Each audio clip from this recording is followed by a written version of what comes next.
This blind girl was thrown into a hole in the middle of nowhere, and just when she was losing hope, she hears the voice of a millionaire above the hole.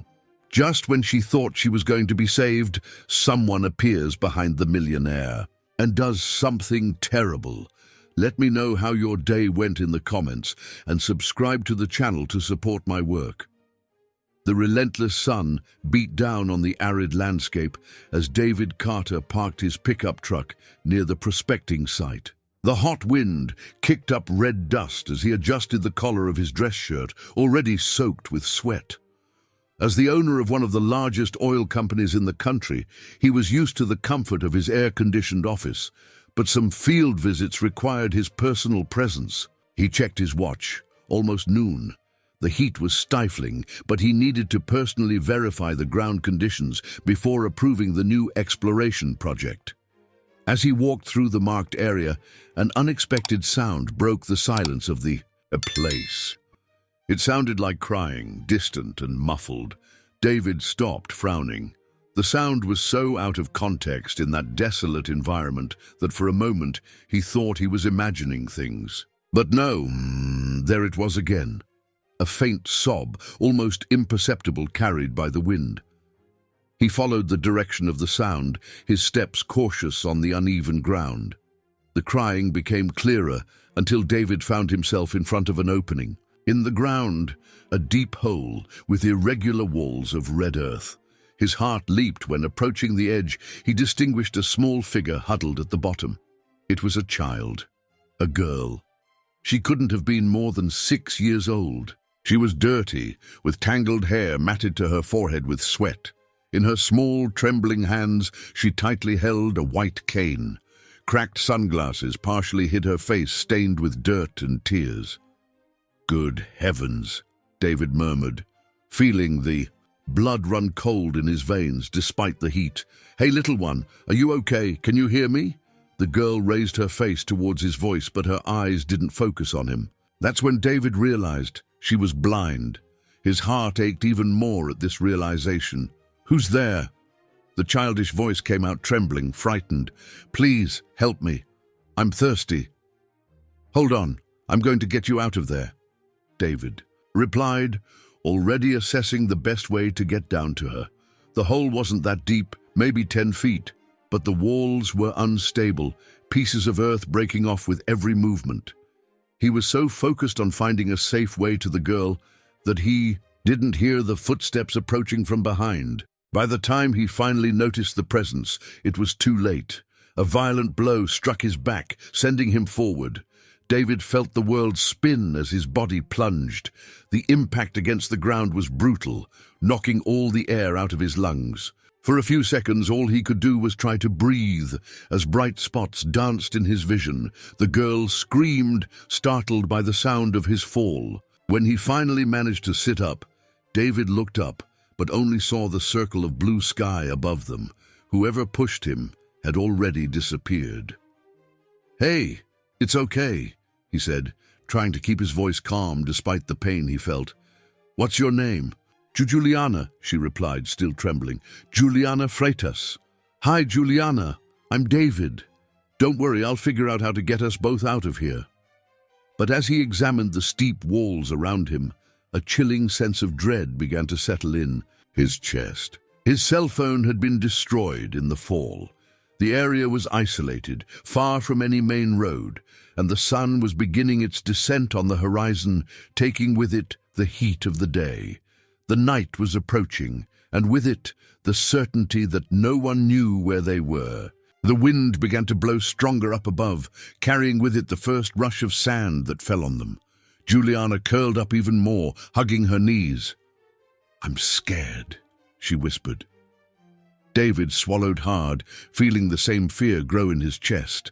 But he couldn't show it. Not now, not when a blind and frightened child depended on him. "It's going to be all right," he said, trying to convince himself as much as her.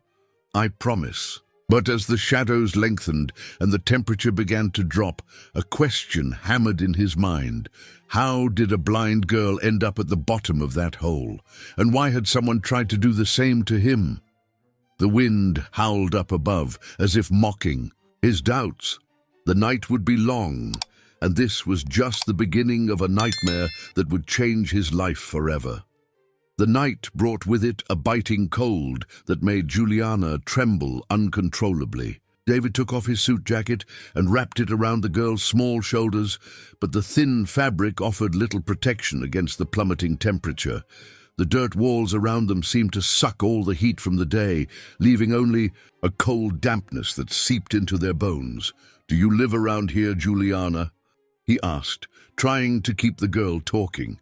The fear of darkness was even more intense for someone who already lived in a world without light. "I don't know," she replied, her voice broken by the cold.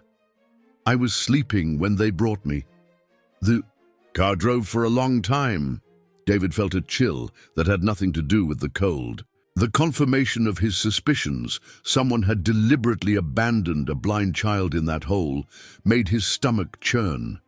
The hours dragged on. Juliana finally fell asleep, exhausted, leaning against David's shoulder. He remained awake, watching the starry sky above them, his mind a storm of worries. It wasn't just the immediate danger that troubled him. As a successful businessman, he was used to dealing with envy and ambition, but this was different.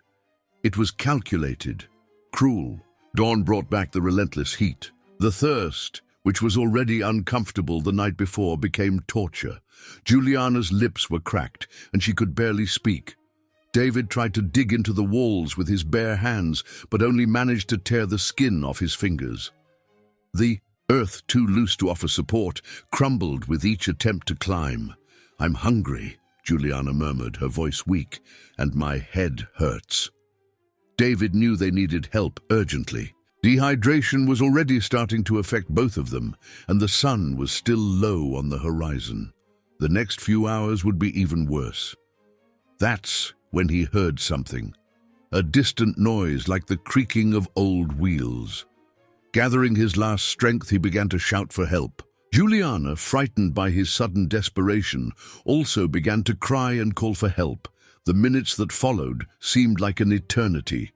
Had the sound stopped? Had anyone heard? David's throat was on fire, but he kept shouting until a shadow appeared at the edge of the hole. "Is someone down there?" a raspy, elderly voice asked. "Yes, please, help us. There's a child here," David replied, barely able to contain the relief in his voice.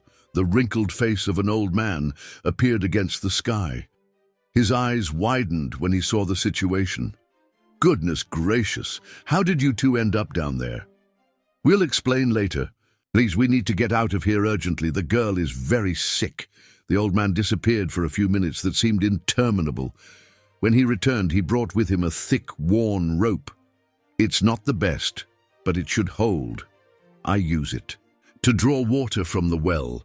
With difficulty, they first managed to hoist Juliana, who was trembling as much from fear as from weakness. Then it was David's turn, his muscles protesting with every movement. When he finally got out, he fell to his knees on the hot earth, panting. "My name is Earl Thompson," the old man said, helping him up. "I live in a little house nearby. I was passing by with my wagon when I heard the screams." Earl led them to his house, a simple clapboard structure with a small yard where some chickens pecked lazily. The interior was clean, but very modest. An old photograph on the wall showed a smiling woman. "My late wife," Earl explained, noticing David's gaze. After drinking water and eating some of the stew that Earl insisted on serving, David finally managed to think more clearly. He needed to call his company, tell them he was okay, find out if anyone had noticed his disappearance. "Can I use your phone?" he asked Earl. The old man shook his head.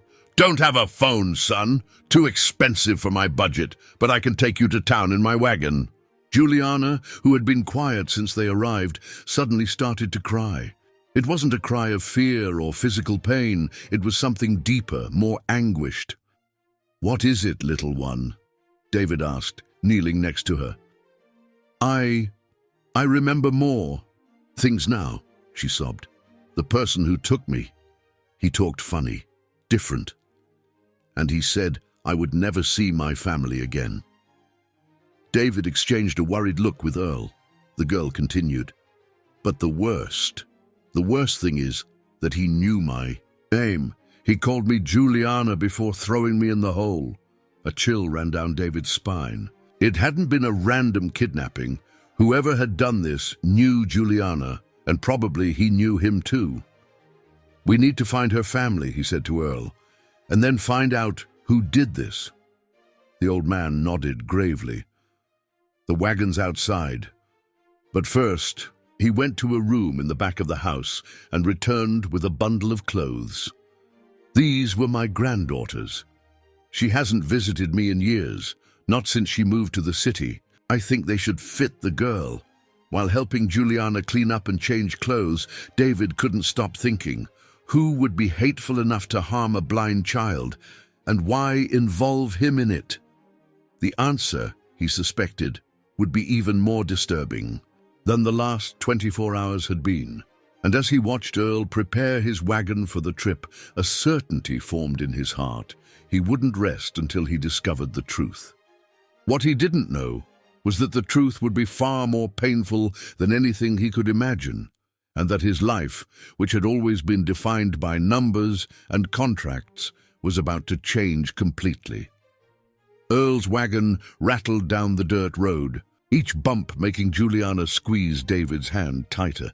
The afternoon sun beat down on their backs, but it was a small inconvenience compared to what they had been through. The girl was wearing an old floral dress that Earl kept.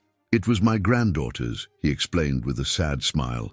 She must be about 25 years old now. After nearly 2 hours of travel, the first houses of the town began to appear. It was a small town, one of those where everyone knows each other. David watched Juliana carefully, hoping something familiar would trigger her memories. "It smells like bread," she said suddenly, her small nose twitching like a bunny's, "just like the bakery near home." Following her intuition, they asked a lady sweeping the sidewalk for information. Yes, there was a bakery in the center of town, and yes, she knew a blind girl who used to pass by there with her aunt. David's heart quickened. A concrete lead. Finally, the lady gave them the address, and Earl drove the wagon through the narrow streets to a simple but well-maintained house with a small garden in front. David helped Juliana down from the wagon and approached the gate. His hands trembled slightly. As he rang the doorbell, footsteps approached from the other side of the door. When the door opened, the world seemed to stop for a moment. There, standing in the doorway, was Alice Albuquerque. The face he hadn't seen in over 15 years, since college, was more mature, marked by deep dark circles under her eyes and an expression of weariness. But it was her, without a doubt. "Aunt Alice!" Juliana cried, recognizing her voice before she even spoke. "My goodness! Juliana!" Alice staggered, leaning on the doorframe. Her face was as pale as paper. You're alive!" She ran to hug her niece, tears streaming down her face. Then, as if finally registering the presence of the others, she raised her eyes to David. Recognition hit her like a lightning bolt. David Carter?" He nodded, as stunned as she was. Alice had been just a distant acquaintance in college. They had shared some classes, exchanged occasional greetings in the hallways, nothing more. How could she be connected to all this? "Please come in," she said, her voice trembling. "Earl, you too, we need to talk." The living room was modest but welcoming, with photographs on the walls and a worn but clean sofa. Alice made coffee while Juliana recounted in her childish voice what had happened. With each word, Alice's face grew paler. "She's been missing for 3 days," Alice explained, her hands squeezing the cup so hard that her knuckles were white. "I had gone to the grocery store. When I came back, the door was broken down, and she was gone. The police said there were no leads, no ransom demands."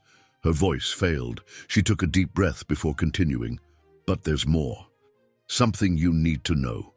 She looked directly at David. "Especially you." Alice got up and went to a bookshelf from which she took an old photograph. She handed it to David with trembling hands. In the photo, a young man was smiling at the camera. David recognized his younger brother, Rodrigo, who had died in a car accident 7 years ago. But why did Alice have a photo of him? "Rodrigo and I met back in college," Alice began, her voice low and filled with emotion. "It was a secret relationship. He didn't want his family to know. He said it was complicated, that his father would never accept it." David felt like the ground was disappearing beneath his feet. His brother and Alice? How had he never known this? "When I found out I was pregnant," she continued, "Rodrigo panicked. He said he needed time, that he was going to tell his family. But then," her voice failed. "Then came the accident, and I was left alone." Juliana, who had been quiet until then, turned her face towards Alice's voice. "Mommy always said my father was an angel who went to heaven." David felt like he had been punched in the stomach. "Juliana, his niece? The daughter your brother never mentioned. Why didn't you ever contact us?" he asked, his voice hoarse with emotion. "I tried," Alice replied, tears streaming down her face, "several times. But your father, he threatened me, said he would destroy my life if I insisted, that no one would believe me, that I was better off disappearing." The silence that followed was heavy, laden with years of secrets and pain. Earl, who had been watching everything in silence, cleared his throat softly. "There's something fishy about all this," the old man said. "Someone kidnapped the girl and tried to harm you too. Can't be a coincidence." David agreed.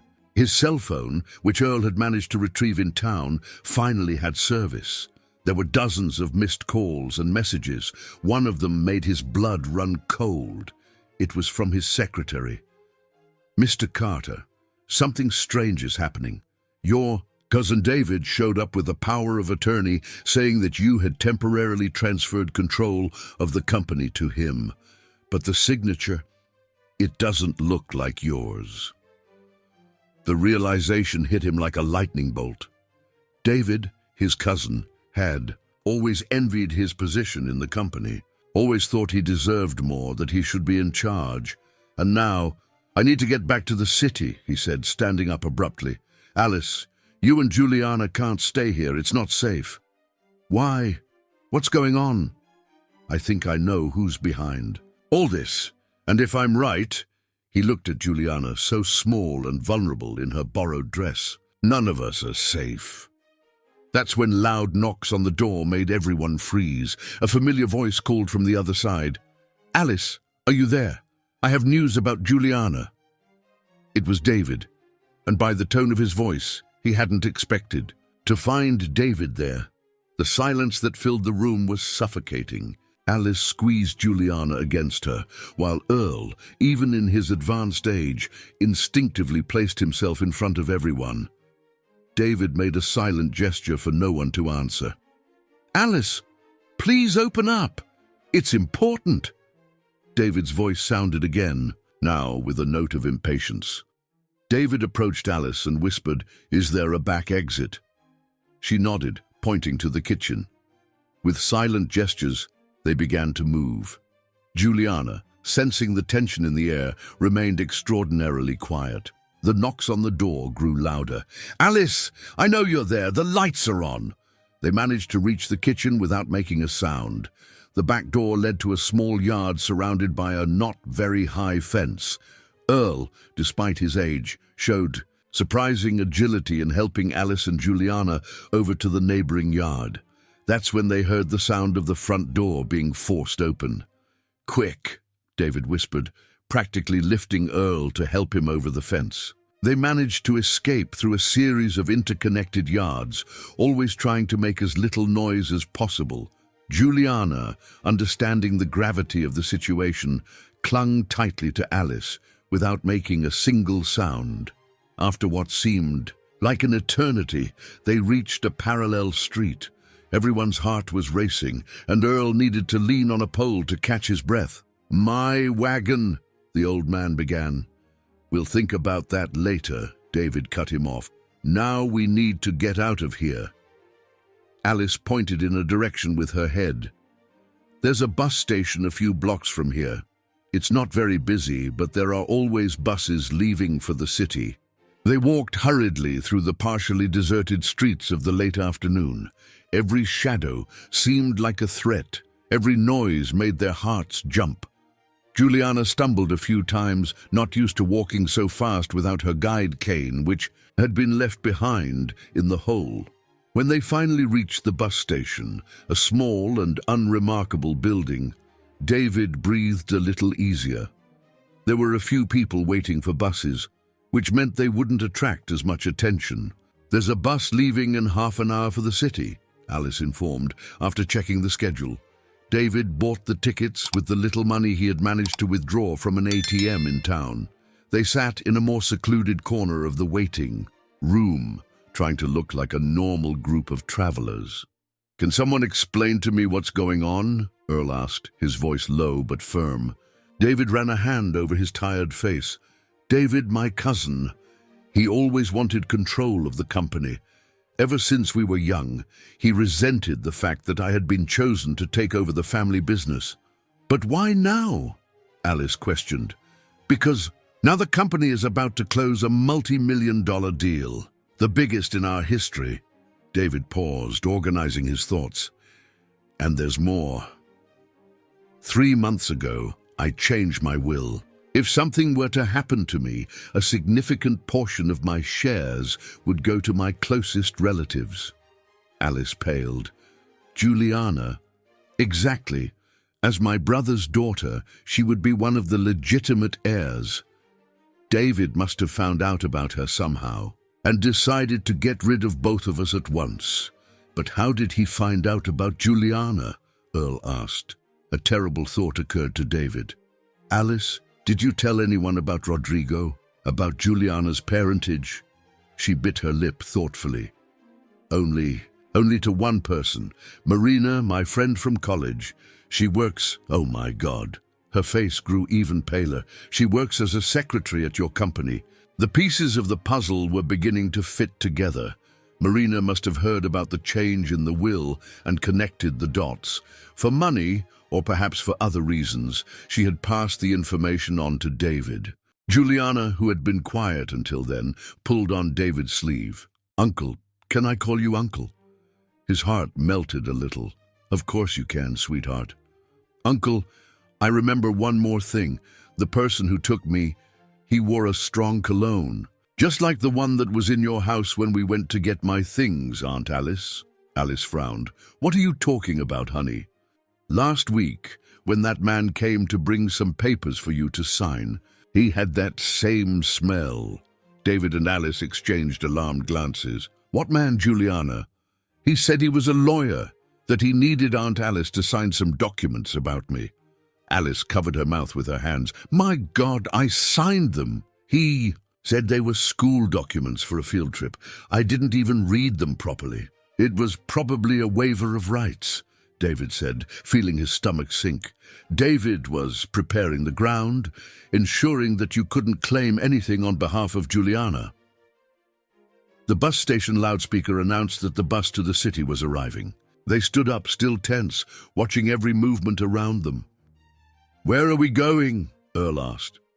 "First to a safe place," David replied. Then we're going to end this nightmare." As they walked to the platform, David couldn't stop, thinking about how his life had been turned upside down in less than 48 hours. But looking at Juliana, holding Alice's hand tightly, he knew he had no choice. She was family, the family he didn't even know he had, and he would do anything to protect her. The bus arrived, its lights cutting through the gloom of the early evening. As they boarded, David had the unsettling feeling that they were being watched. He turned quickly, but only saw shadows dancing on the walls of the bus station. The driver started the engine, and the bus began to move. Through the window, David watched the small town fade into the distance, its lights dwindling until they became just distant points in the darkness. The real challenge, he knew, was still to come. David wouldn't give up easily, and as the bus traveled down the dark road, David began to formulate a plan. It wouldn't be easy, but it had to work. For Juliana, for Alice, for Rodrigo, and for the truth that had been buried for so long. The bus ride lasted 4 hours that seemed like an eternity. Juliana eventually fell asleep in Alice's lap, while Earl snored softly in the seat next to them. David remained awake, his mind working non-stop, planning the next steps. They arrived in the city around 2 in the morning. The streets were practically deserted, only a few taxis circulating occasionally. David led them to a modest but clean hotel in the downtown area. It wasn't the kind of place where he would normally stay, but that was precisely why he chose it. David would never think to look for them there. "We need to rest," he said, after settling everyone into 2 connecting rooms. "Early tomorrow morning we start taking action." But sleep didn't come easily. Lying in the uncomfortable bed, David couldn't stop thinking about his brother Rodrigo. How hadn't he noticed? How hadn't he seen the signs?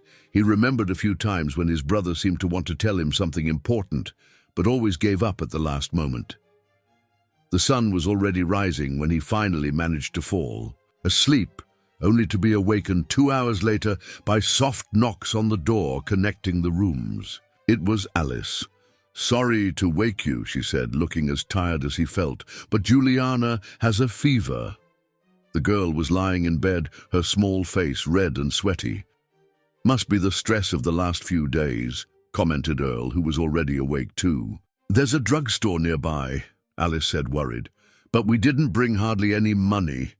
David checked his wallet. He still had a few bills. "I'll go there. You stay here and don't open the door to anyone." The fresh morning air helped clear his mind as he walked to the drugstore. That's when he noticed the newspaper at the newsstand.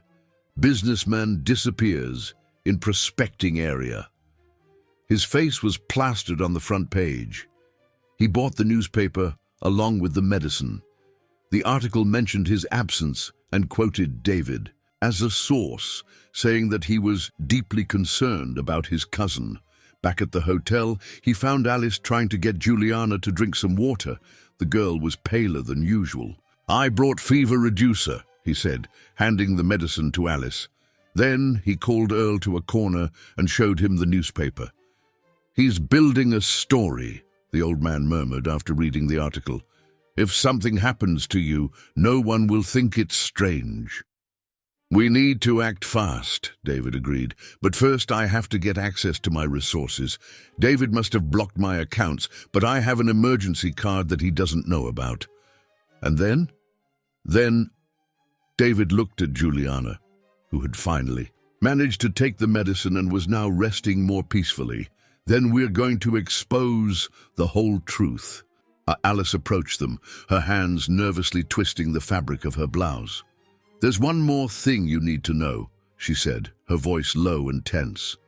"About Rodrigo's accident." David felt his heart clench.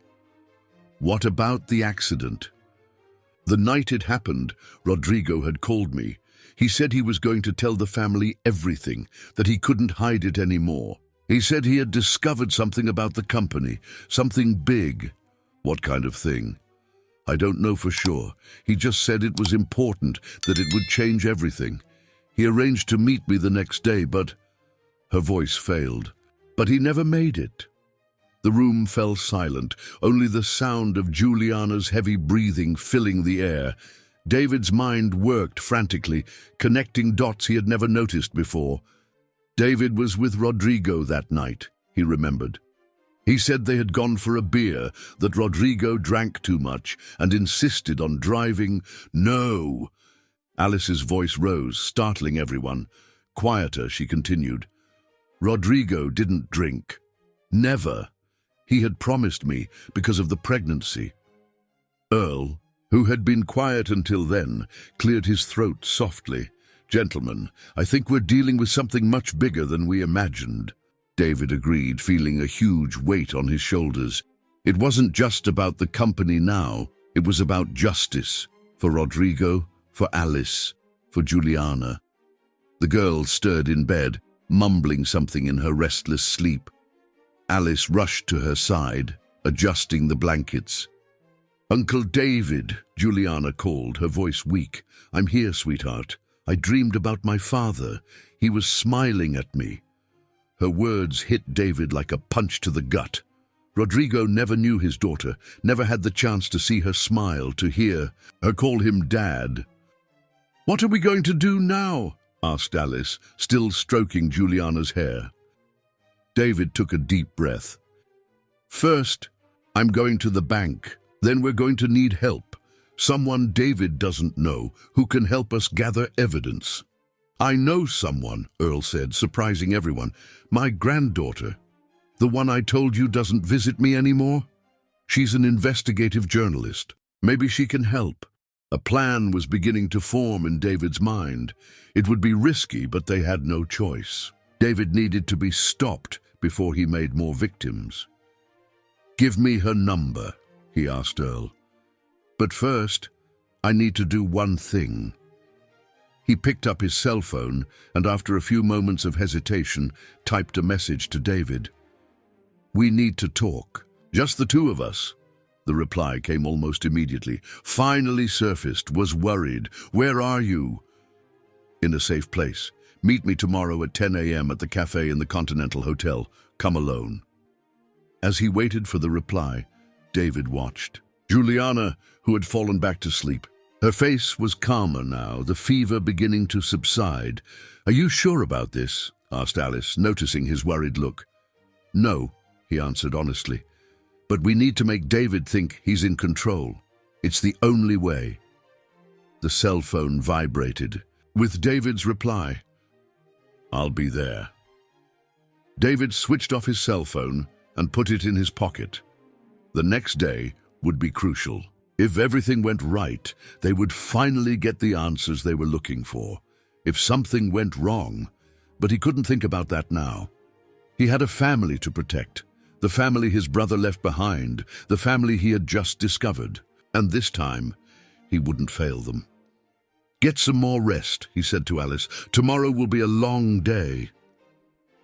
While the others tried to sleep, David stayed awake, watching the sun rise on the horizon. Somewhere in the city, he knew that David was also planning his next move. The difference was that this time, David was prepared, or at least that's what he hoped. The Continental Hotel was an old building downtown with an Art Deco facade that had seen better days. David arrived, half an hour before the agreed-upon time, choosing a table in the cafe that gave him a clear view of the entrance and emergency exits. Carla, Earl's granddaughter, had arrived even earlier and discreetly settled at a table on the other side of the room, pretending to work on her laptop. She was a woman in her early 30s, with keen eyes and a demeanor that showed she knew exactly what she was doing. "Keep your cell phone on," she had instructed earlier when they met briefly at the hotel where they were staying. "I'll record the entire conversation. And don't worry, I have contacts who can publish the story as early as today, if necessary." Now, sitting alone with a cup of coffee that had already gone cold, David couldn't stop thinking about Juliana. The fever had subsided during the night, but the girl was still weak. Alice and Earl stayed with her at the hotel, ready to leave quickly if anything went wrong. It was 5 minutes to 10 when David entered the cafe. He was impeccably dressed as always, but there was something different in his eyes, a tension that he tried to hide beneath a cordial smile. "Cousin," he exclaimed, opening his arms as if to embrace him. David remained seated, his face impassive. David let his arms fall and sat down. "I was worried. Where have you been?" "You know exactly where I've been, David." David's smile wavered for a moment, but quickly returned. "What are you talking about? We've been looking for you everywhere. At the bottom of a hole, perhaps." The silence that followed was heavy. David picked up the menu, pretending to study it with interest. "You're not making any sense, cousin. I think all this stress of the last few days is affecting your head." "Like Rodrigo?" The menu trembled slightly in David's hands. "What about Rodrigo?" "It's interesting how some coincidences keep piling up, isn't it?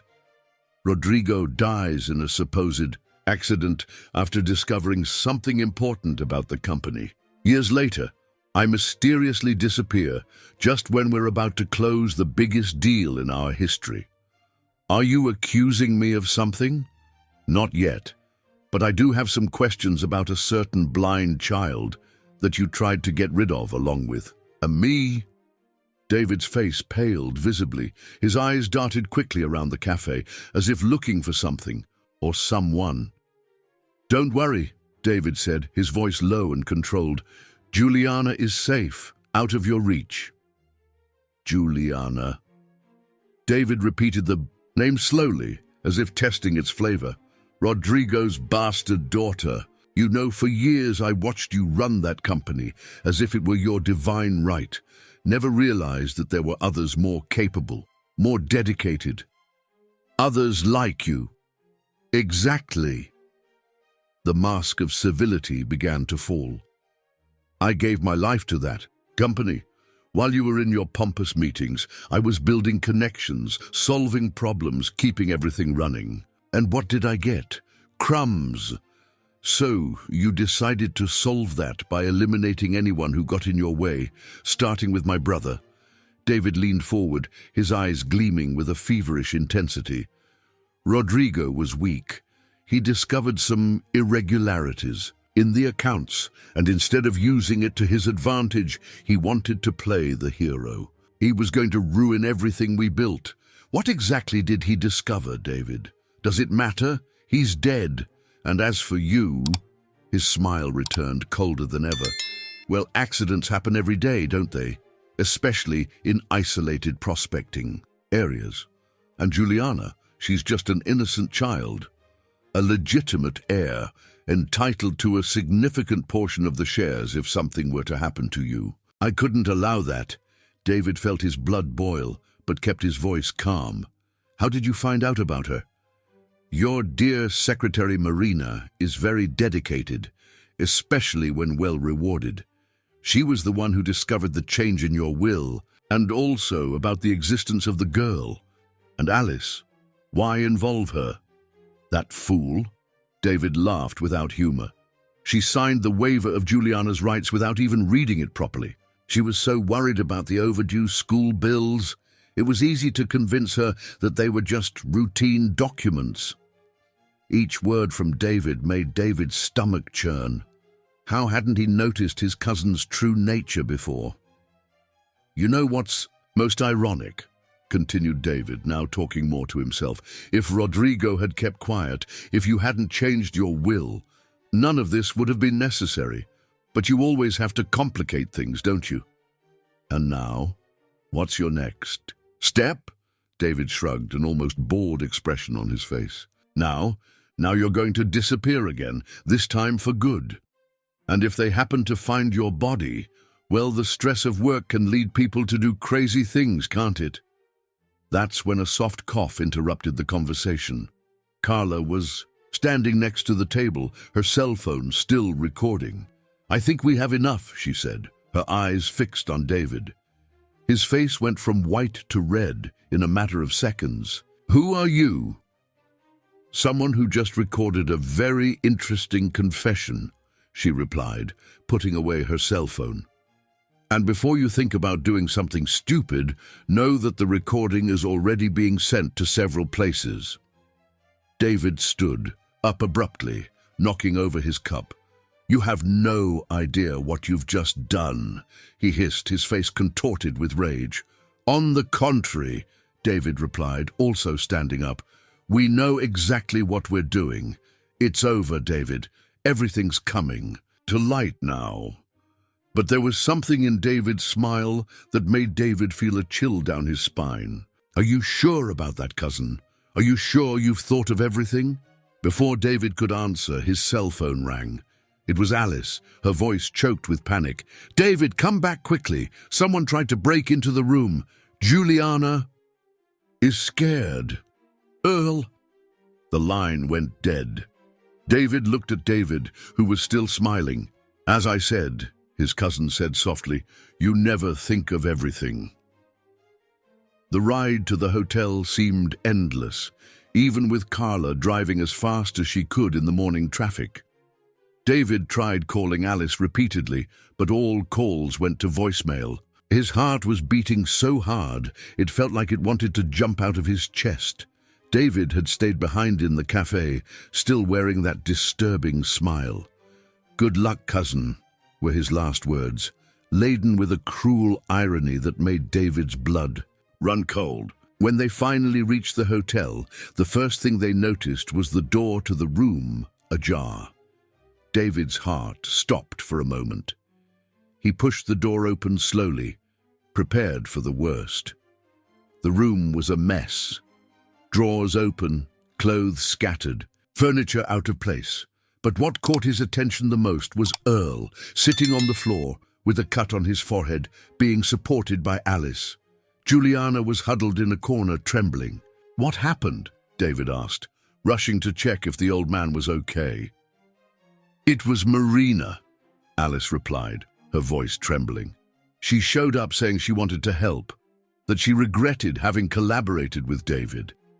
I should have suspected." "How did she find out where we were?" "She must have followed us from the bus station," Earl said, wincing in pain as Carla examined his wound. "By the time we realized it was a trap, she was already inside the room." "Uncle David?" Juliana's small voice sounded from the corner where she was. She took the briefcase. "What briefcase?" he asked, approaching the girl.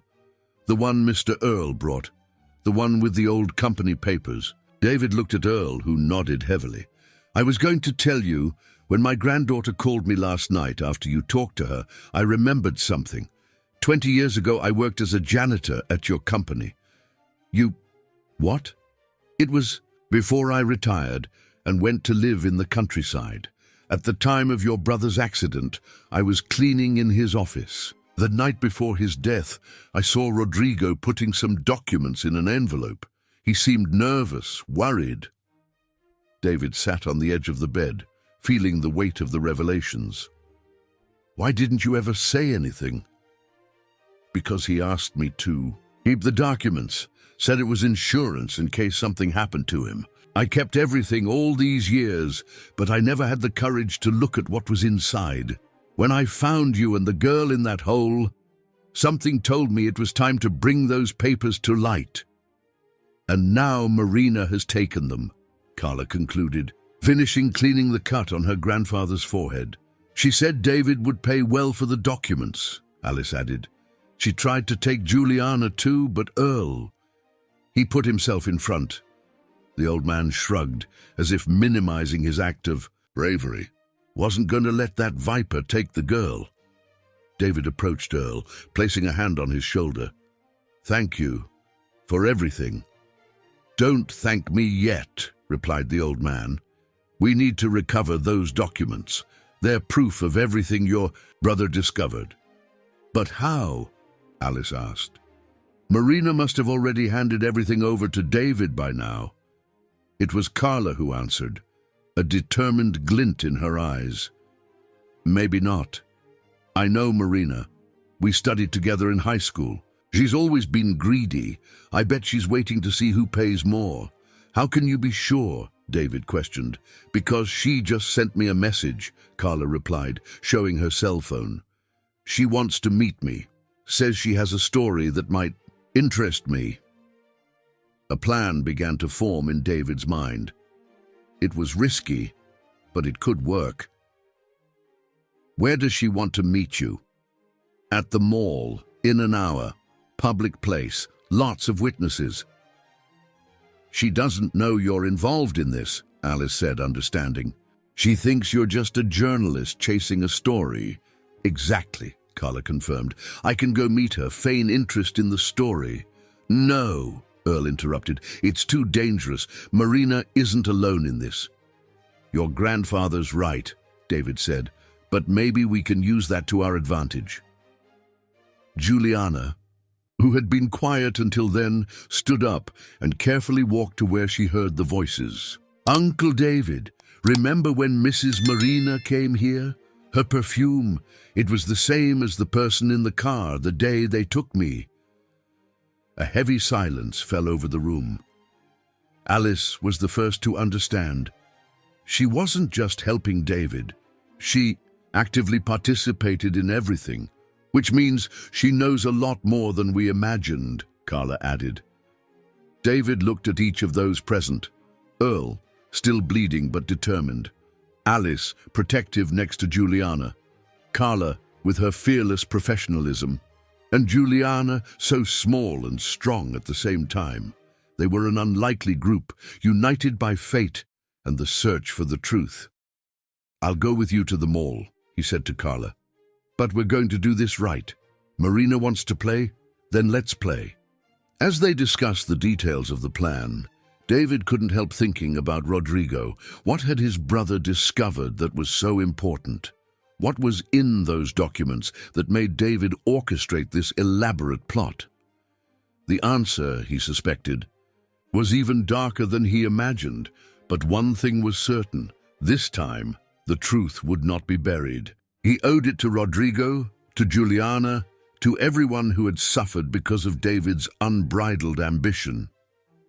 The clock read 10 o'clock in the morning. In 1 hour, they would meet Marina. And then, finally, all the pieces of the puzzle would begin to fall into place. Or at least, that's what he hoped. Because deep down, a persistent fear bothered him. What if there was someone else involved? What if David and Marina were just the tip of the iceberg? He looked at Juliana, who was now holding Alice's hand tightly, and felt his determination strengthen. No matter what they discovered, this time he wouldn't let evil win. The mall was crowded for a Wednesday morning. Carla and David chose a table in the food court that offered good visibility of all the entrances. Alice, Earl, and Juliana had been taken to a safe place, the home of a trusted friend of Carla's on the outskirts of town. "She's late," Carla murmured, checking her watch for the third time in 5 minutes. David remained silent, sitting at a table away, pretending to read a newspaper. He was wearing a baseball cap and sunglasses, a simple but effective attempt at disguise. His heart still ached when he remembered the moment of farewell an hour ago. "Promise you'll be back soon?" Juliana had asked, her little fingers gripping the sleeve of his shirt. "I promise, sweetheart, and when I get back, we'll solve all this once and for all." Now, waiting for Marina to appear, he wondered if he had made the right promise. So, many things could go wrong. "There," Carla whispered into her discreet microphone, "north entrance." But David slightly adjusted his position to get a better view. Marina was walking hurriedly, her tense posture betraying her nervousness. She was carrying a brown briefcase, Rodrigo's documents. "Carla," Marina called, approaching the table. "Thank you for meeting me." "Marina, what a surprise you're contacting me. You never showed any interest in my work before." The two women studied each other for a moment. Marina looked older than her early 30s, with deep, dark circles under her eyes and a slight tremor in her hands. "Things change," she replied, sitting down. "I have a story that will be very interesting to you. Something big. About Carvalho." "Petroleum? Really? And why are you looking for me now?" Marina hesitated, her fingers drumming nervously on the briefcase. "Let's just say I developed a conscience. Nothing to do with the disappearance of David Carter, I imagine." The tremor in Marina's hands increased visibly. How do you know about that?" "I'm a journalist, Marina. It's my job to know things." David watched the interaction carefully. There was something in Marina's behavior that didn't match the image of the cold and calculating accomplice he expected to find. She seemed scared. "It's not what you're thinking," Marina said, her voice low and urgent. "I didn't want to participate in this. David, he forced me." "Forced you to do what exactly?" Marina looked around nervously before continuing. "It started years ago, when Rodrigo was still alive. I was just an intern at the time, but I saw things, strange documents, secret meetings." "What kind of documents?" "False contracts, inflated invoices. David was embezzling millions from the company. Rodrigo found out and threatened to expose everything. Then David killed him," Carla finished. Marina nodded, tears beginning to form in her eyes. "I didn't know he would go that far. When I realized what had happened, it was too late. David had evidence that incriminated me too. He said if I said anything, he would destroy me." "What about Juliana?" Marina's face paled even more. "How do you know about her?" "I know a lot, Marina. The question is, what are you going to do about it?" Marina opened the briefcase with trembling hands, revealing a stack of yellow documents. "This is everything Rodrigo discovered.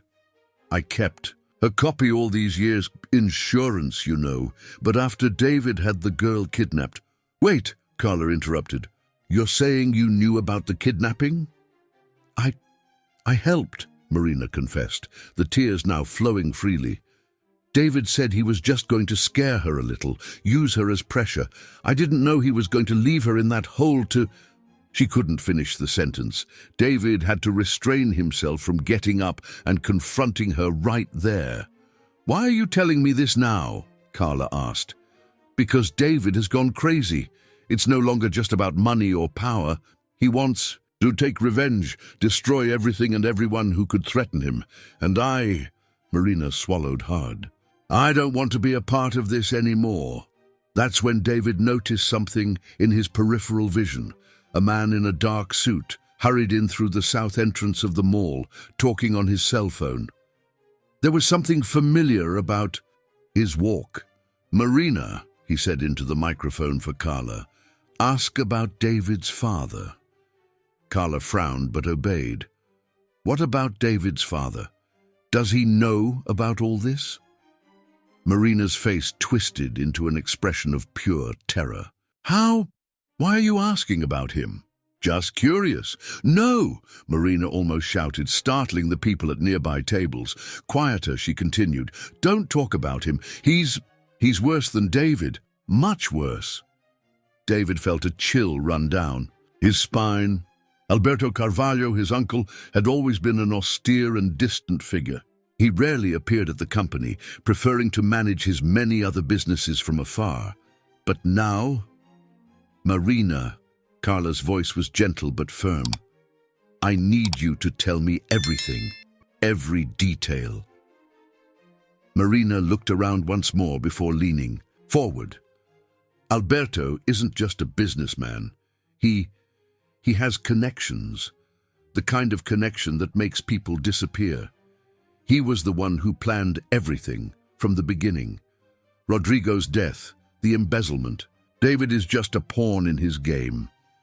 David felt his world spin. All the pieces were beginning to fall into place, his uncle's seemingly infinite empire. The way people who opposed him tended to have accidents, the fear in his own father's eyes. When his brother's name was mentioned, that's when his cell phone vibrated with a message from Alice. "There's someone strange lurking around the house. Earl thinks we're being followed." Before he could react, another message arrived, this time from an unknown number. "Nice plan, nephew, but did you really think I wouldn't be one step ahead? Uncle Alberto." David's blood ran cold in his veins. He looked at the south entrance again. The man in the suit had disappeared. "Carla," he said urgently into the microphone, "get Marina out of there now. We have to—" He couldn't finish. A piercing scream cut through the air, and chaos erupted. In the food court, people were running in all directions. Chairs were being knocked over. In the middle of the confusion, David saw Marina being dragged away by two men toward an emergency exit. The briefcase with the documents fell to the floor, papers scattering like leaves in the wind. And somewhere in the middle of that madness, he could have sworn he heard his uncle's laughter, a laughter that promised that the nightmare was far, far from over. The chaos in the mall was just the beginning. David and Carla managed to collect some of the scattered documents before security guards arrived, but most were lost in the confusion. Marina had disappeared, taken by men who moved with military precision, clearly professionals. "We need to get out of here," Carla said, putting the papers they managed to recover in her bag. "If your uncle is involved, the police will be here soon, and it won't be to help." But David barely heard. His cell phone showed 3 missed calls from Alice. With trembling hands, he returned the call. "Thank God." Alice's voice sounded relieved. "On the other end, we're okay. We managed to get out in time.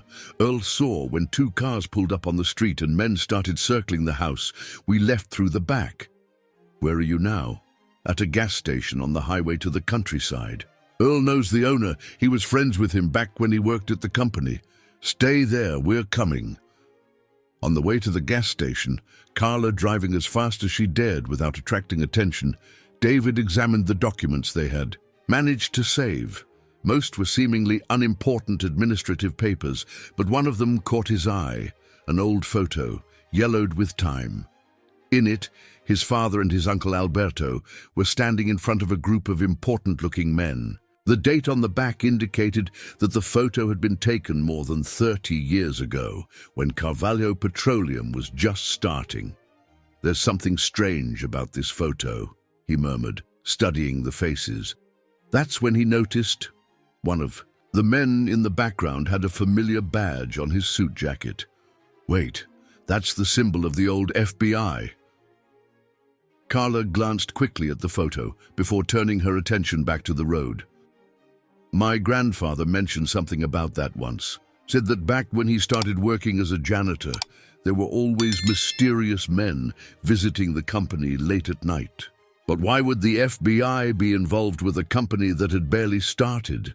"Maybe it wasn't official involvement," Carla suggested. "In the 80s, many agents did side jobs for businessmen." The implication was clear and frightening. If Alberto had connections like that from the beginning, it would explain a lot about how the company grew so quickly and how he managed to make people disappear without a trace. They arrived at the gas station as the sun was beginning to set. Alice, Earl, and Juliana were waiting inside the small convenience store. The girl ran towards David's voice as soon as she heard him enter. "Uncle, I was afraid you wouldn't come." "Back." He hugged her tightly, feeling her little heart beating fast. "I promised I'd come back, didn't I?" "What happened at the mall?" Earl asked, noticing Carla's tense expression. As they explained the events, the owner of the gas station, an old man with white hair named Sebastian, closed the store and offered coffee to everyone. "I worked at Carvalho Petroleum for almost 20 years, he said, serving the cups with calloused hands. "I left soon after Rodrigo's accident. Something told me that it hadn't been normal." "What do you mean?" David asked. Sebastian looked around as if checking that no one else was listening, before continuing. "On the night of the accident, I was working overtime at the company's gas station.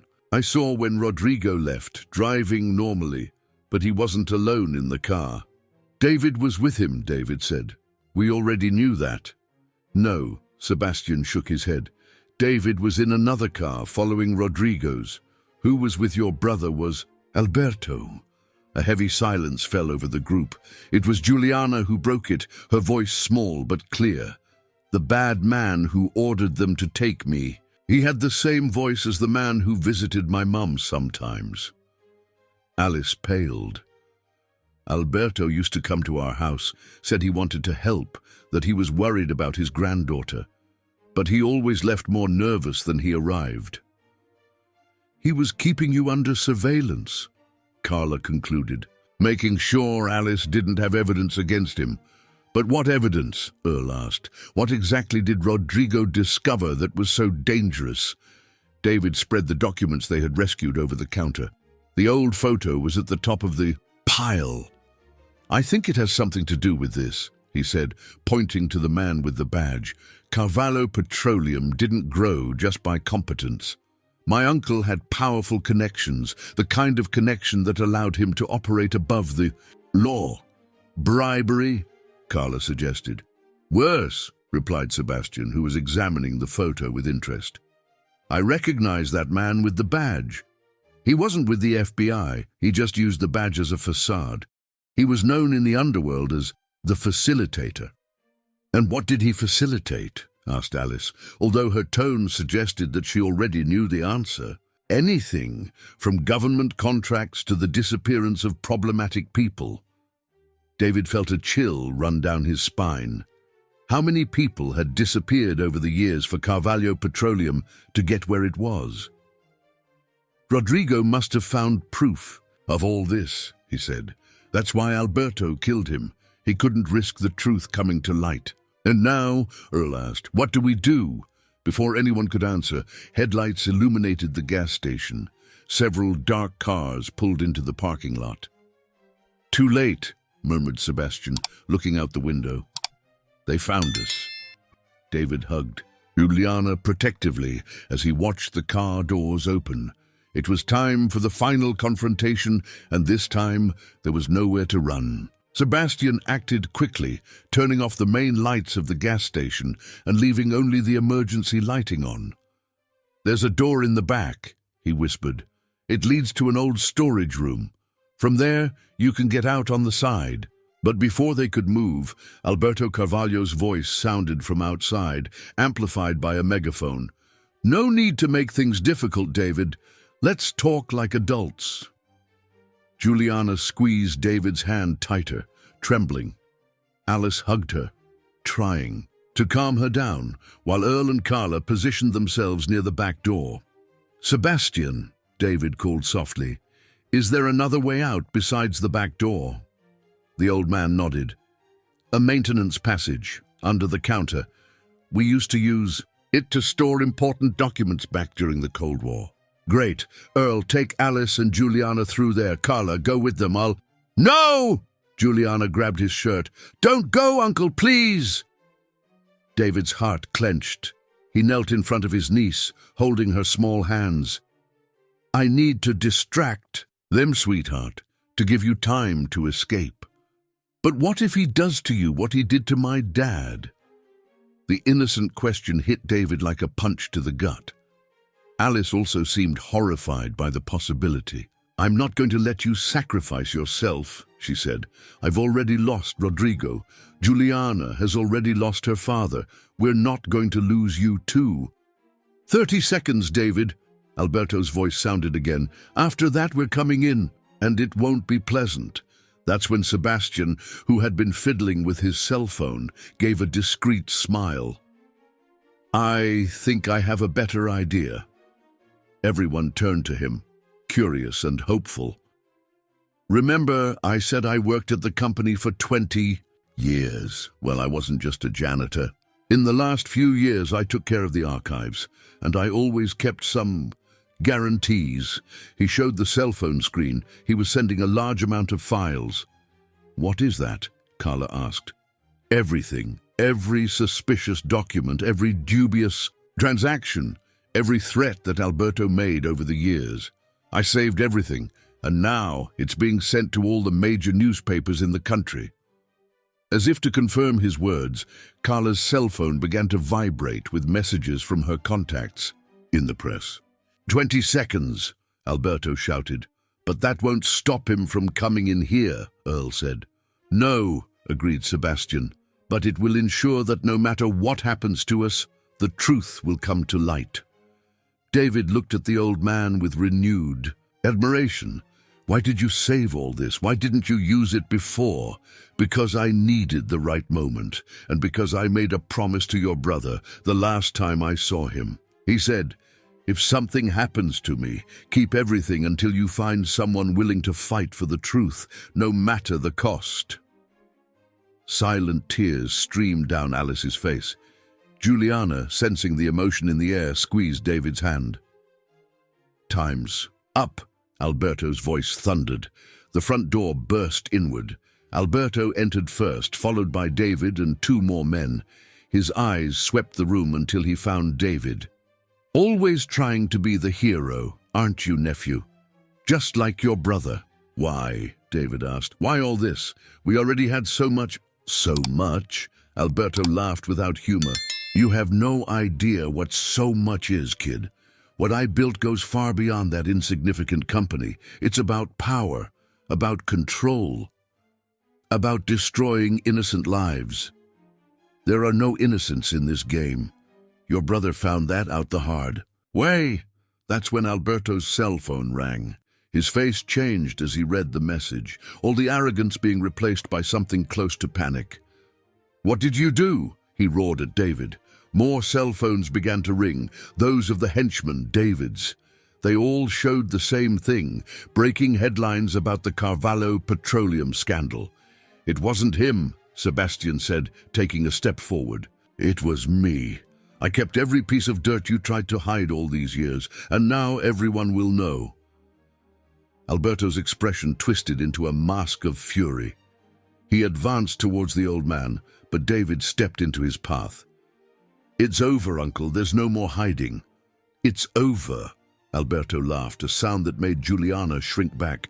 "You really think some leaked documents can bring me down? I have connections you can't even imagine. I can make all of you disappear. Right now, and no one will ever—" He didn't finish the sentence. A deafening noise of sirens filled the air. Red and blue lights began to flash outside. "Impossible," murmured David, running to the window. "How—" "Oh, I forgot to mention," Sebastian said with a tired smile. "When I worked at the company, I made friends with a lot of people, including some federal agents, the real ones, not your facilitators. They were just waiting for the signal." Alberto's face lost all color. For the first time, he looked truly scared. "Dad," David called, his voice trembling. "What do we do?" But Alberto didn't answer. His eyes were fixed on Juliana, who was still holding David's hand tightly. For a moment, something resembling remorse passed over his face.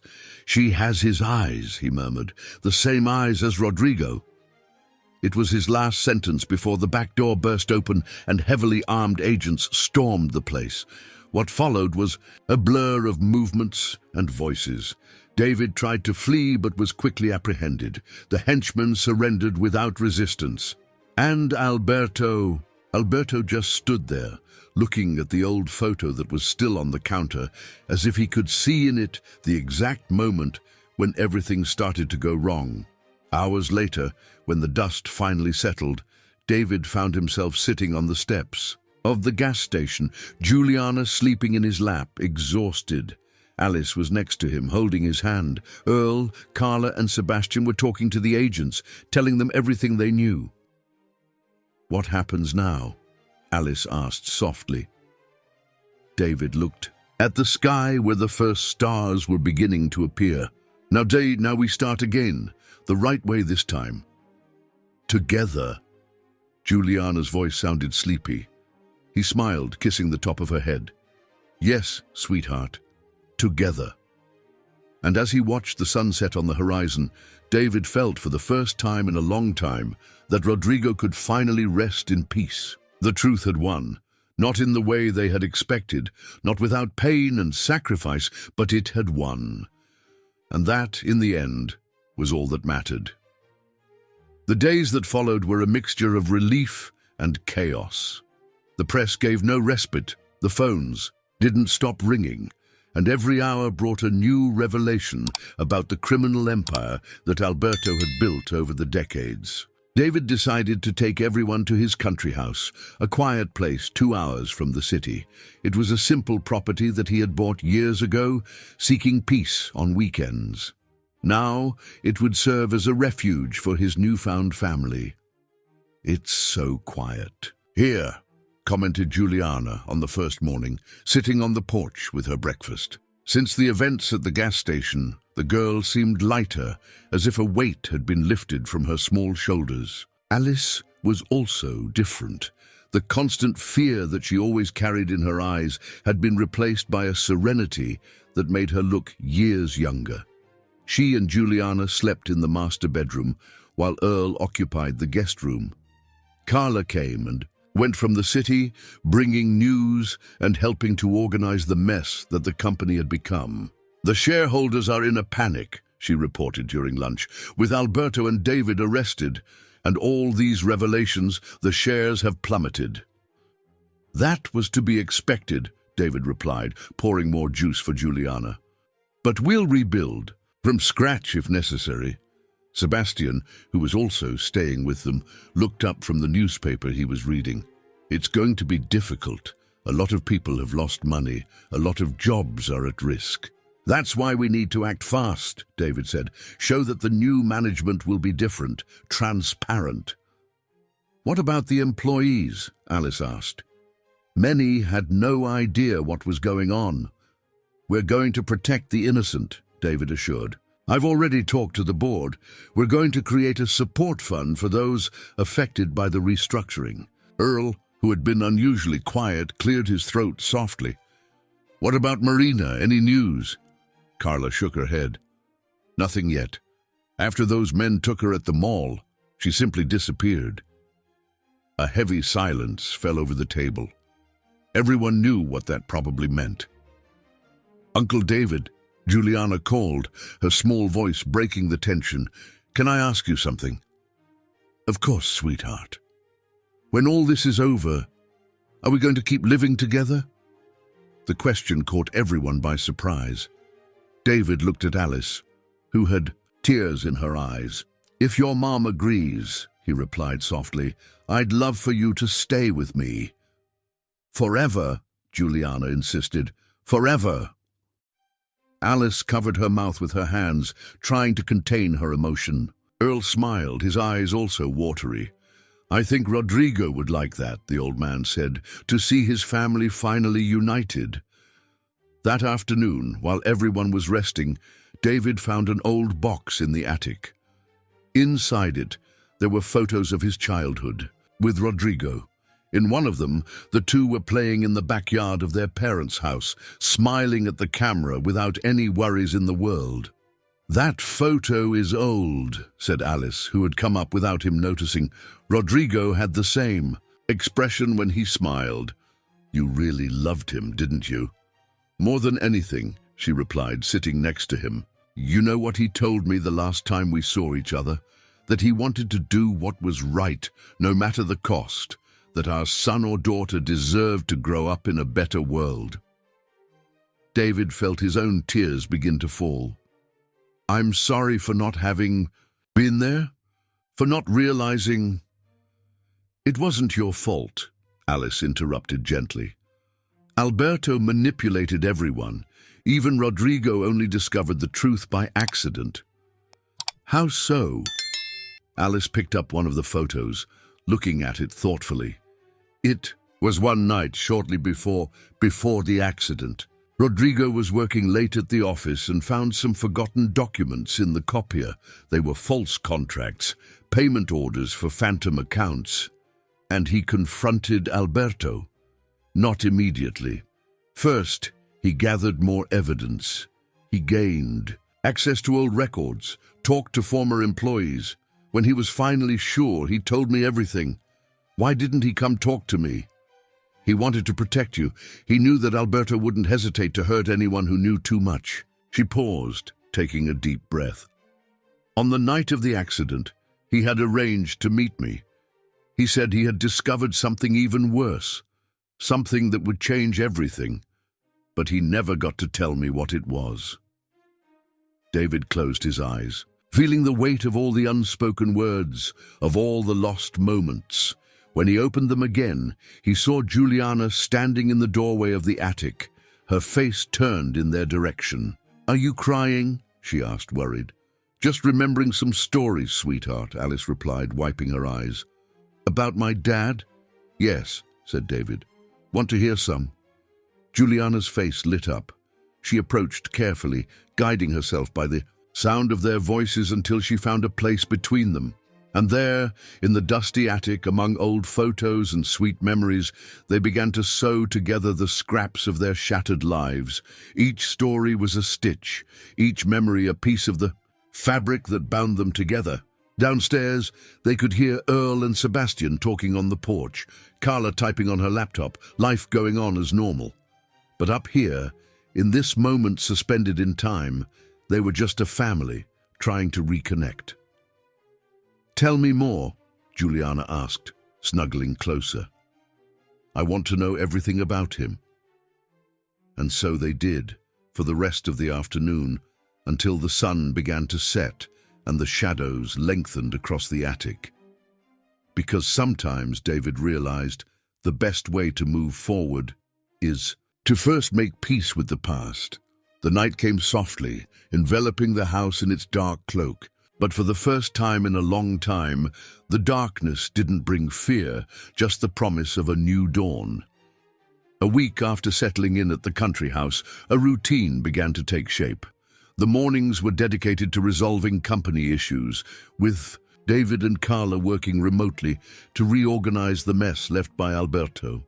The afternoons were quieter, filled with conversations, games, and stories. Juliana was adapting surprisingly well to her new life. Her laughter, once so rare, now echoed through the house frequently. Alice watched in amazement as her daughter blossomed under everyone's care. "She's never had a big family," she commented to David one afternoon, as they watched Juliana in the garden with Earl. The old man was teaching the girl to identify different flowers by smell. "It's always just been the two of us. Always afraid, always hiding. That will never happen again," David promised, gently squeezing her hand. That night, after Juliana was already asleep, everyone gathered in the living room to discuss the next steps. Sebastian had important news. "I managed to contact some former employees," he said, spreading some papers on the coffee table. "People who worked at the company at the time of Rodrigo. They are willing to testify about the irregularities they witnessed." "That's great," Carla said, taking notes on her laptop. "The more witnesses, the better we can corroborate the evidence. We already have." "What about the investigations?" Earl asked. "Any news about Marina?" Carla sighed heavily. "Nothing concrete yet.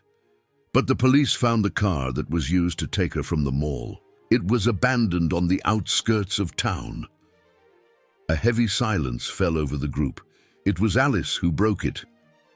She didn't deserve this. No matter what mistakes she made, she was trying to do the right thing in the end.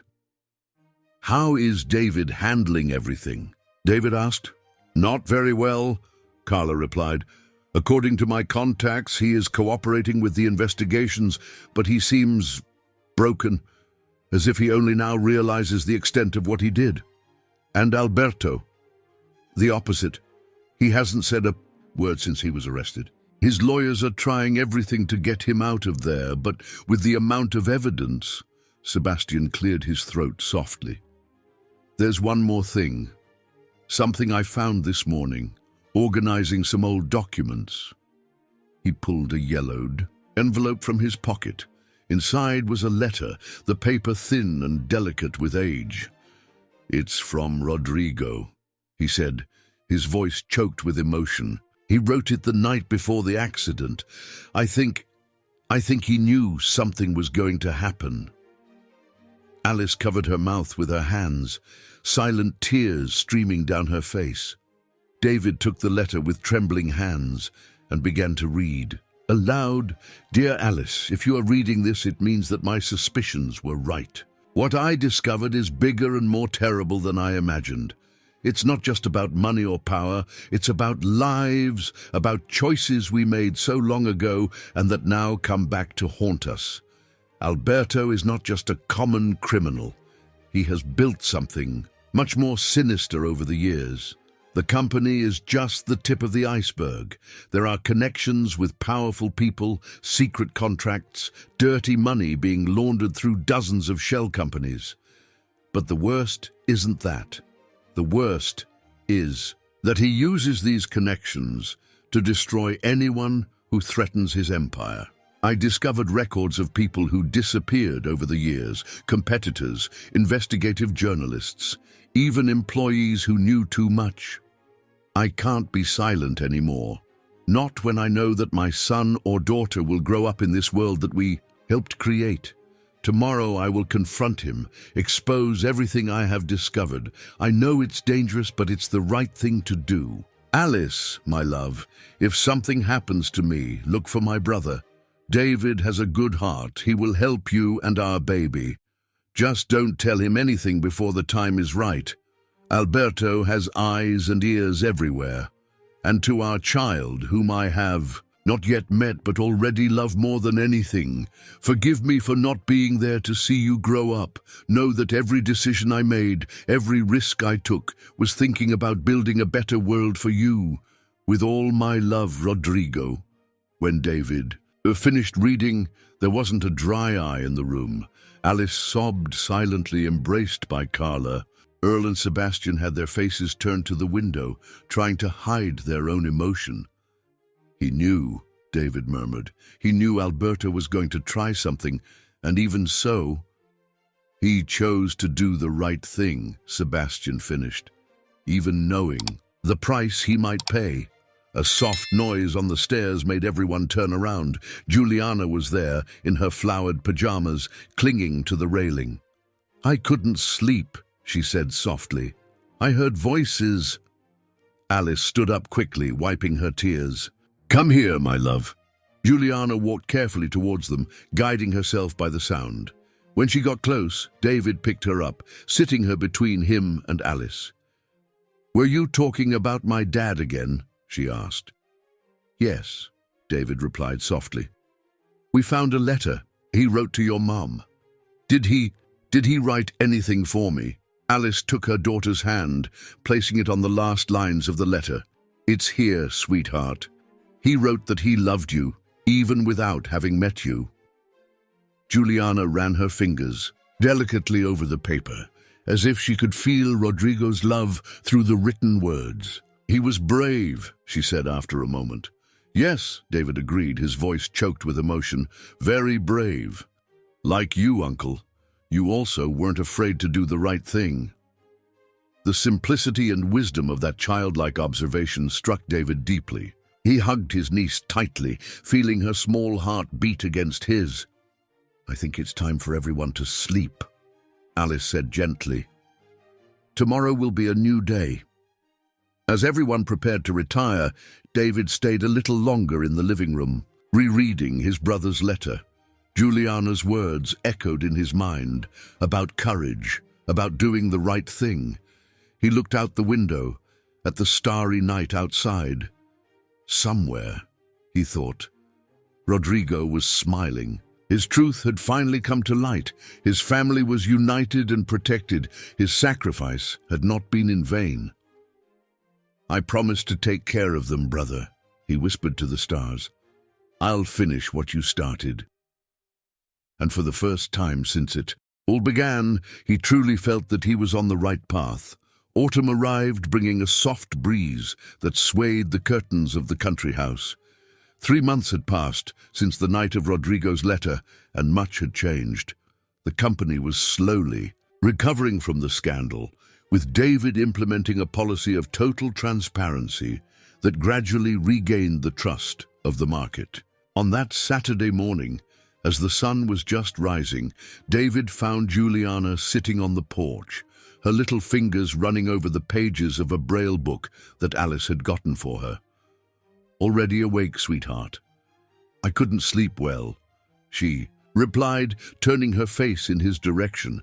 I was thinking, about what? About Mrs. Marina. Do you think she's okay?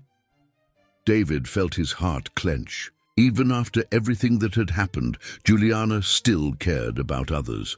It was one of the many qualities she had inherited from Rodrigo. I'm sure that wherever she is, she regrets everything she did, he replied softly. In fact, new information about Marina had arrived the night before, through Carla, but he still hadn't had the courage to share it with the others. The car in which she had been taken was found near the state line, with bloodstains on the back seat. The investigations continued, but hopes were minimal. Alice appeared on the porch carrying a tray with breakfast. In recent months, she had regained the sparkle in her eyes and the easy smile that Rodrigo loved so much. "I brought hot chocolate for you, my flower," she said, placing a cup in Juliana's hands. The girl smiled, inhaling the sweet aroma. "Just like the one Grandpa Earl makes?" "Almost the same," Alice laughed. "I'm still learning his secret recipe." Earl had become a constant and beloved presence in the house. After everything they had been through together, it was impossible to imagine the family without him. The old man was now in the garden, tending to the flowers he had planted, especially for Juliana to smell. Sebastian appeared at the kitchen door. "Breakfast is served, everyone." And Carla called, said she's arriving with news. As they ate breakfast, David watched how his life had changed completely. The house, once so silent and empty, now overflowed with life and love. Juliana's laughter echoed through the halls. The conversations during meals stretched for hours, and even the moments of silence were filled with a sense of belonging that he had never experienced before. Carla arrived shortly after, carrying a thick folder and a serious expression on her face. "Alberto's lawyers are trying a last resort," she announced, sitting at the table. "But it won't amount to anything. The evidence is too solid." "What about David?" Alice asked. "He made a deal with the prosecution. He will testify against his father in exchange for a reduced sentence." David shook his head. "I never thought it would come to this. David has always been so loyal to his father." "Fear does that to people," commented Earl, who had entered the kitchen bringing a bouquet of fresh flowers. "When they realize they're sinking, they cling to any lifeline." "Uncle David?" Juliana called, her voice small but clear. "Can we visit my dad's grave today?" The request caught everyone by surprise. It was the first time Juliana had expressed that wish. "Of course, sweetheart," he replied, exchanging a look with Alice, who nodded with tears in her eyes. "We'll go after lunch." The cemetery was quiet on that autumn afternoon. Dry leaves danced in the air as they walked to Rodrigo's grave. Juliana held David's hand tightly, carrying a small bouquet of the flowers that Earl had picked especially for her to take. When they reached the grave, Alice described to Juliana where everything was: the marble tombstone, the flowers already left by other visitors, the photo of Rodrigo smiling. "Is he smiling in the photo?" Juliana asked. "Yes, dear," Alice replied. "That beautiful smile that you inherited." Juliana released David's hand and approached the tombstone. Carefully, she placed her flowers next to the others. "Hi, Dad," she said softly. "It took me a while to come visit you because I was afraid. But now I'm not afraid anymore. Uncle David told me so many stories about you. I wish you could tell them to me too."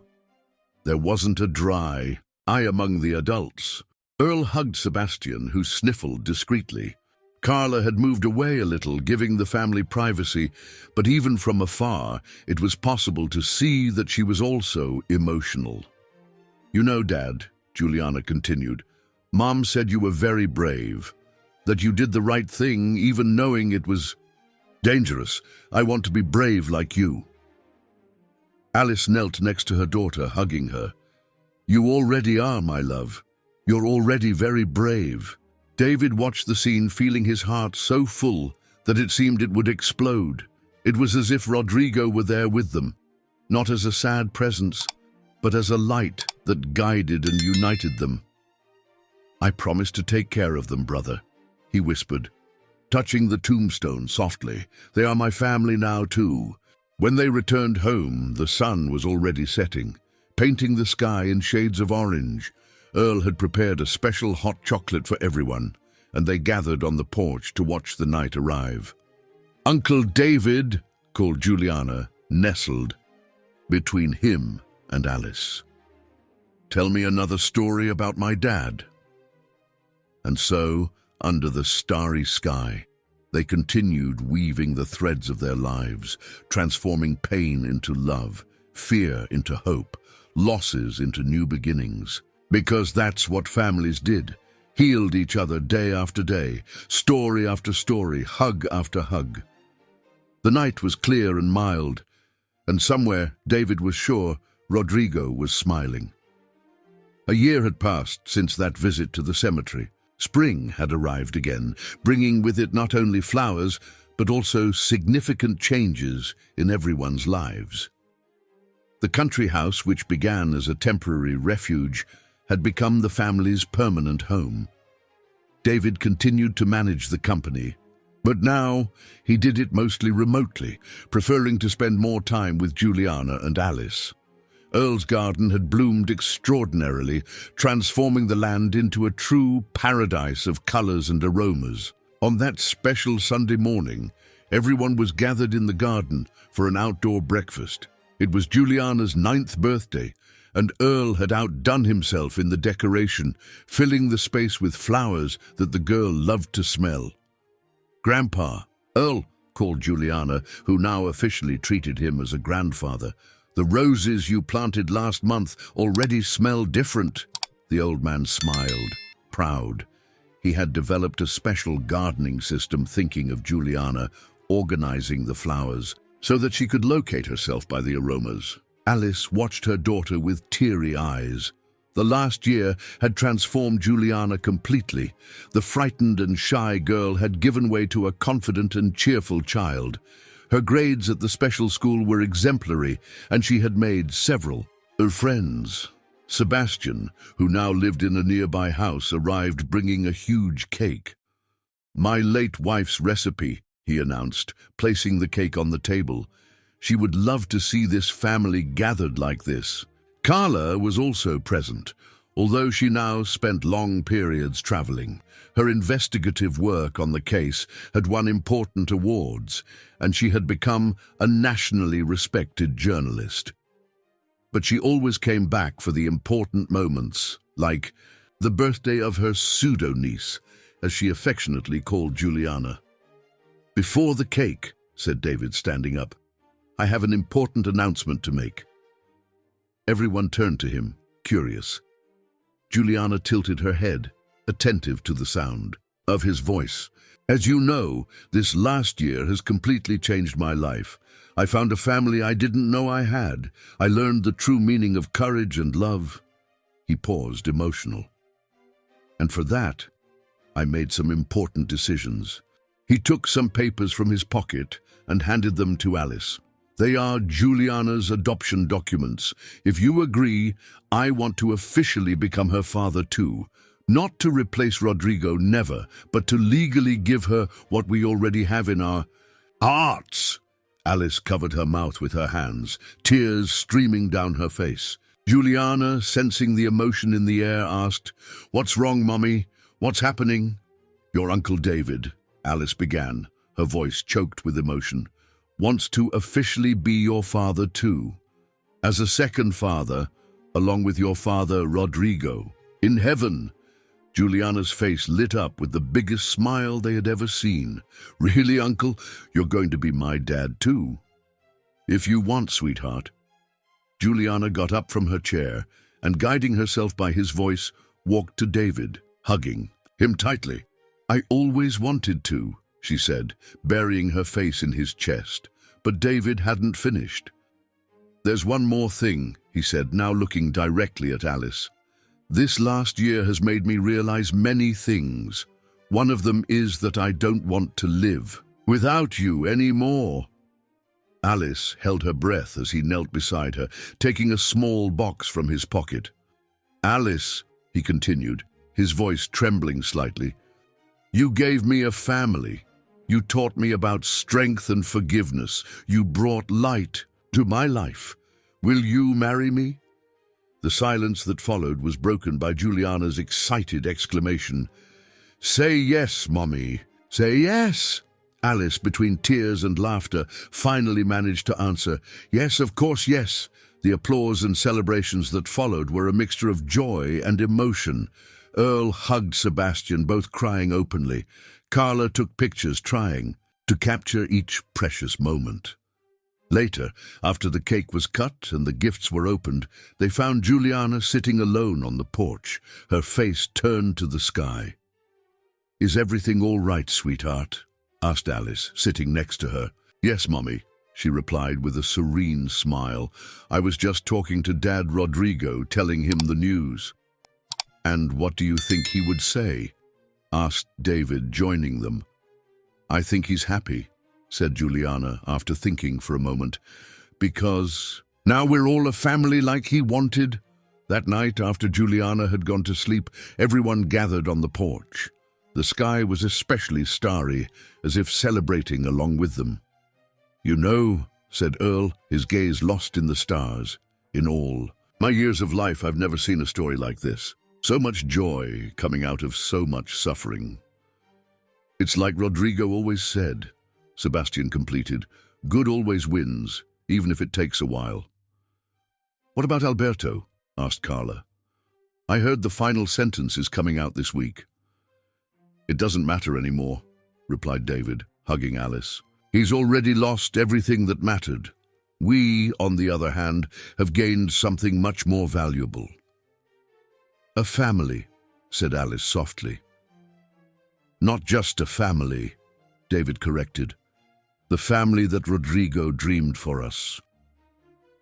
The soft night wind carried the scent of the flowers from the garden, mixed with the smell of coffee and cake that still lingered in the air. It was a perfect moment, one of those that are etched in memory forever. "To family," proposed Earl, raising his coffee cup. "To family," everyone replied in unison. And so, under the starry sky, surrounded by the love they had built from the ashes of pain, they celebrated not only a happy ending, but a new beginning. Because sometimes, they realized, you have to lose everything to find what really matters. In her room, Juliana slept peacefully, a gentle smile on her lips. In her dreams, she saw a man who looked a lot like David, but with his own smile waving happily to her. "Thank you for taking care of them," said Rodrigo in her dream. And in the garden, Earl's flowers swayed gently in the night breeze, as if dancing to the sound of a music that only the heart could hear, the music of love, of family, of new beginnings.